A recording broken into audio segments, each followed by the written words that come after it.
Yo la team, c'est Oro. Écoutez, petit message pour vous dire qu'il reste que 3 jours sur la promo Isno de la Shaoka.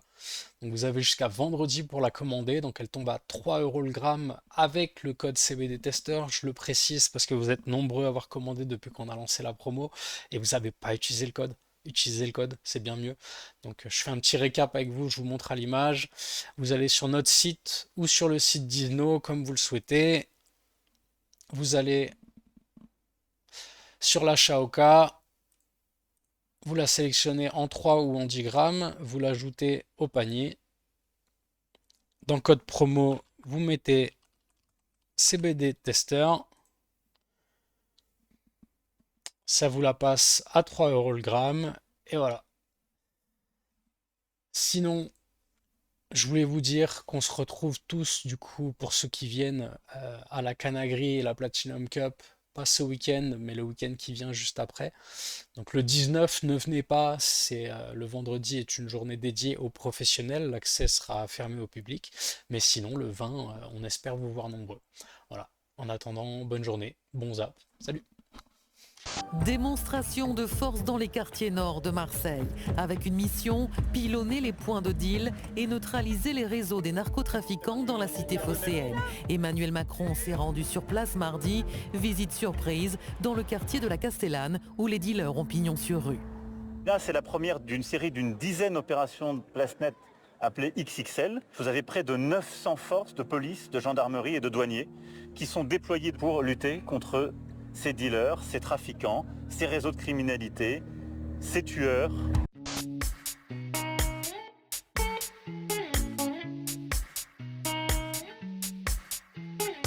Au moment où le chef de l'État et le gouvernement déclarent la guerre avec l'opération Place-Net XXL aux trafiquants de drogue et aux réseaux, vous avez peut-être entendu le garde des Sceaux, Éric Dupond-Moretti, qui a eu des mots très durs contre les adeptes de la fumette. Hier, le pétard du samedi soir a le goût du sang séché sur le trottoir. Est-ce que c'est complètement faux ? Celui qui fume son petit pétard le samedi, ce pétard-là, vous voyez, il a le goût du sang séché sur le trottoir. C'est l'affaire de tout le monde. Ce monde est rempli de haine. Il y a des gens qui mangent encore du gluten. Le reproche fondamental que je fais au président de la République, au ministre de l'Intérieur et au ministre de la Justice, c'est de faire croire aux Français que la politique française des drogues se résume à s'il n'y avait pas de consommateurs, il n'y aurait pas de trafiquants, et la drogue, c'est de la merde. Rien qu'en 2023, 49 personnes ont été tuées dans des règlements de compte à Marseille. Et ces violences liées au trafic de drogue se multiplient sur d'autres territoires partout en France. Alors, à Marseille, comme ailleurs en France, les fumeurs de shit et les consommateurs de cocaïne sont-ils complices des narcotrafiquants ? Les opérations Place Net peuvent-elles changer la donne durablement sur le terrain ? Comment endiguer les trafics et la criminalité ? Non, ça peut être vrai dans les conditions de trafic et de deal d'aujourd'hui. C'est pour ça aussi qu'on est pour la légalisation du cannabis. Jérôme Pierrat, bonsoir. Vous êtes journaliste, spécialiste du grand banditisme. Votre dernier livre, une histoire du milieu de 1850 à 2000, grand banditisme et crime organisé en France, est paru en 2023 à la Manufacture de Livres. Et vous considérez que cette opération marseillaise, c'est de la com, ça ne sert à rien. On ne va pas envoyer les flics dans les quartiers, ajoutez-vous, toutes les semaines. Ce qu'il faut, c'est renforcer les moyens de la police judiciaire, dite la PJ. Quand vous encadrez une filière à la production, à la distribution de manière très encadrée, que vous mettez des médecins, encore une fois, pour suivre les addictions, ce qui n'est pas possible aujourd'hui. À la fois, vous retirez le trafic des quartiers, donc vous arrêtez d'alimenter, au fond, le narcotrafic. Ces opérations temporaires ne sont que temporaires par nature, donc ces gens ne vont pas déserter. Même si la on place. dépêche 800 policiers Mais à ce et moment-là, gendarmes, plus de magistrats, plus de si on greffiers. vient tous les 2 jours ou tous les 3 jours, il faut construire un commissariat. Ça coûtera moins cher, ça sera plus utile. Il n'y a pas de commissariat. Non, il n'y a pas de commissariat. Il y en avait un à la Castelle jusque dans les années 80, 90, puis qui a été supprimé, parce qu'il y en avait dans les quartiers nord des commissariats. Ce qu'on appelait la police de proximité, ça a été massivement supprimé, retiré. Et donc non, il n'y a plus de commissariat. Il y a le grand quartier, il y a le grand commissariat des quartiers nord, voilà, celui qui avait été illustré par la BAC Nord, etc. Mais il n'y a pas d'autres, voilà, il y a des patrouilles comme ça, itinérantes dans ce quartier, c'est tout. Et vous évitez, en légalisant, que la police passe son temps à traiter du cannabis plutôt que traiter les drogues dures, plutôt que de traiter, C'est bien que si c'est pas le les cannabis trafics demain, ça d'armes. C'est une véritable économie et qui n'est pas si parallèle que ça parce qu'en réalité, elle vient s'intégrer à l'économie légale et elle reprend les codes de l'économie de marché. Et ça, qu'est-ce que ça implique concrètement? C'est des vraies dimensions internationales dont il faut tenir compte et ça ne s'arrête pas au trafic de quartier. C'est des organisations qui sont pyramidales. On a entendu que selon l'INSEE, 21 000 ETP, donc équivalent temps plein, seraient employés dans le trafic de drogue, ce qui représente, pour vous donner un ordre d'idée, 2 fois plus que le nombre de magistrats en France.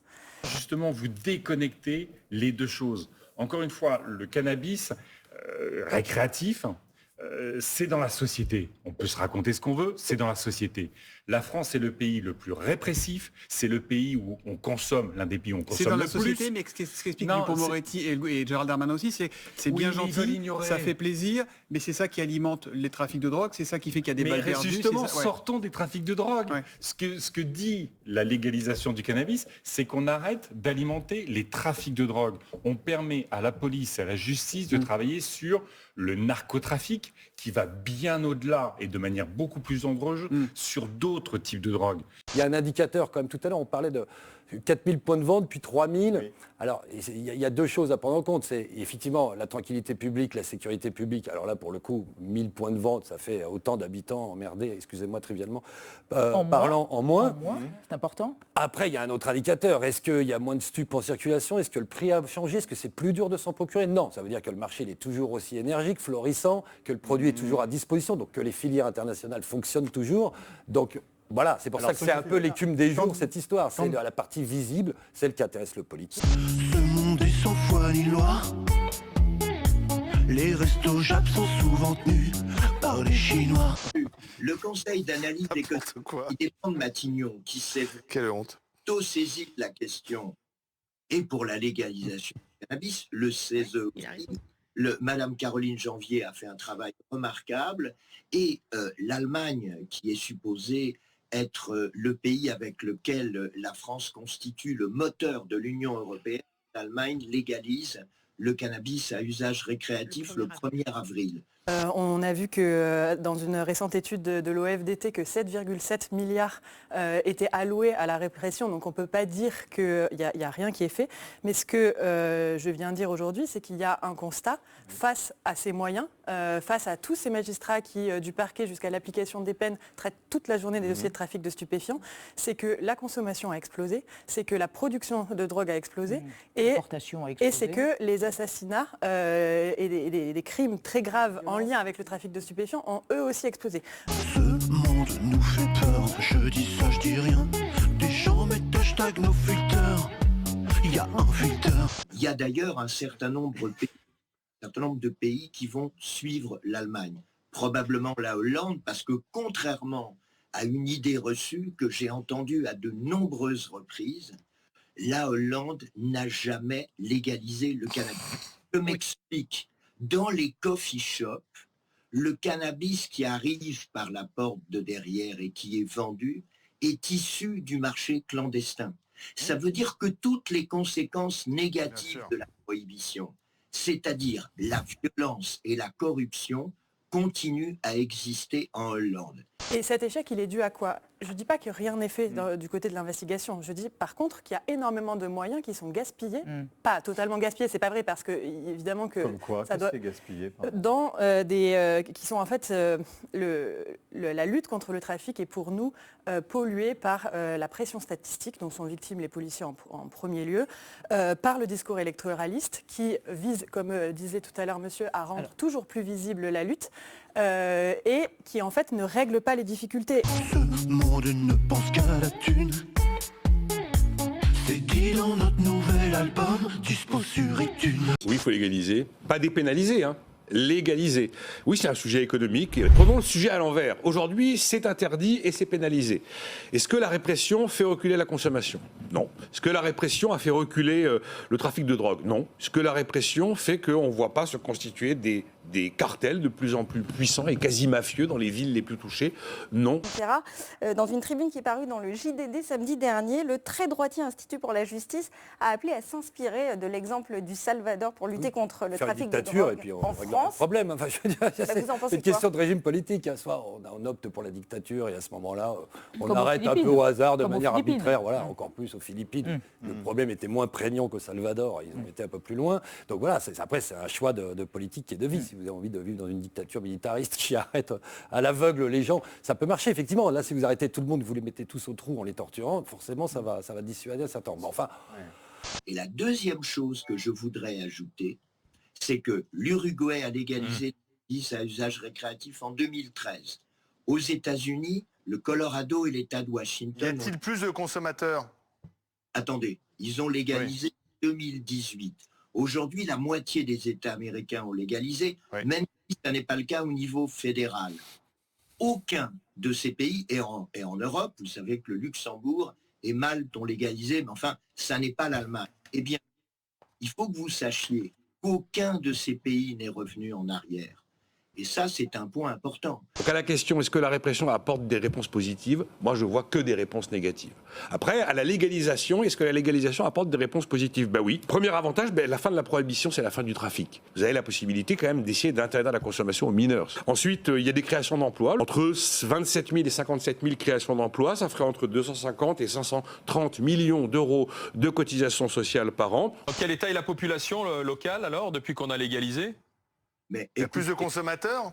En tout cas, il n'y a eu aucun drame, je ne sais pas qui me dit ça, mais il n'y a eu aucun drame de santé publique dans aucun de ces pays. Et faire croire qu'une politique de drogue se limite à la répression, qu'on lutte contre les groupes criminels, c'est absolument nécessaire. Par exemple, il y a une vague considérable de cocaïne vers l'Europe continentale actuellement, et les groupes criminels latino-américains exportent en Europe des pratiques qui sont des pratiques d'une extraordinaire violence. Ils recrutent des jeunes tueurs de 15 ans, ils utilisent la violence et la corruption à une échelle qu'on ne connaît pas. Donc, bien sûr que c'est nécessaire. Que le garde des Sceaux a dit, Éric Dupond-Moretti, celui qui fume son pétard, je le répète le samedi, ce pétard-là, il a le goût du sang séché sur le trottoir. Est-ce que le consommateur est complice? Est-ce qu'on ne s'y attaque pas suffisamment? Voilà, merci de me poser cette question parce que justement, je pense qu'on part par le mauvais bout en essayant de rentrer dans une guerre contre le trafic de stupéfiants. On voit bien que la répression, la politique répressive, ça fait 50 ans qu'on la mène, y compris à l'égard des consommateurs, et ça fait 50 ans qu'elle ne fonctionne pas. Au contraire, la situation empire. Mais pensez que la politique de drogue d'un pays se résume à ça, c'est une folie. En France, il a fallu l'épidémie de sida pour qu'on bouge enfin sur la question des drogues, pour qu'on remette après 15 ans de prohibition en vente libre les seringues, pour qu'on mette en place les traitements de substitution, pour qu'on commence à analyser systématiquement les drogues issues du marché clandestin. L'opinion publique ne se rend pas compte de l'incroyable transformation qui a eu lieu récemment à Marseille, une salle de consommation à moindre risque, son appel vulgairement le chou, devait ouvrir. C'est un projet qui est travaillé à Marseille depuis 5 ans. Et au dernier moment, on a vu que finalement, ça n'ouvrirait pas. Ça ne va pas dans le bon sens. Ce que je pense, c'est que dans les années qui viennent, la France en Europe va se trouver dans une grande solitude. Je dis ça, je dis rien, mais je dis quand même. Les brunchs sont quinoa, quinoa. On pensait que vous alliez dire qu'il faut quand même une pédagogie vis-à-vis des 5 millions de consommateurs de drogue. Donc il y a un moment où il faut avoir une approche en termes de santé publique, arrêter de stigmatiser les consommateurs parce qu'en fait ça ne sert à rien, arrêter l'approche répressive et aller dans des politiques publiques de prévention, de réduction des risques, de prise en charge sanitaire. Et puis en plus, c'est une vraie manne pour l'agriculture française. On a beaucoup parlé des agriculteurs. La France est l'un des premiers pays producteurs de chanvre en Europe. Alors le gros problème, c'est que du jour au lendemain, vous mettez en faillite des familles complètes, des quartiers complets. Et là, il y a un vrai problème social à gérer. Je dis ça, je dis rien, on a des problèmes. GoPro qui se coupe trop tôt, les fautes d'ortho sur le macchiato. Et c'est comme ça qu'on va réussir à faire baisser la consommation. On est d'accord que s'il y a offre, c'est qu'il y a demande. Mais l'approche répressive ne marche pas, voire elle est contre-productive parce qu'elle ne permet pas une prise en charge adaptée des personnes qui sont en prise à des problématiques addictives. Ce que disait bien John Stuart Mill, c'est que non seulement il faut autoriser la drogue, mais il faut laisser une sorte de choix au consommateur en lui indiquant quel était le véritable danger sur la drogue. Notamment, il expliquait bien qu'entre l'opium et le tabac, on a plutôt intérêt à expliquer aux gens qu'il est moins dangereux de consommer du tabac que de l'opium. Et donc, il y a un effort d'information qui est un effort d'information considérable. On dit ça, on dit rien, mais on le dit quand même.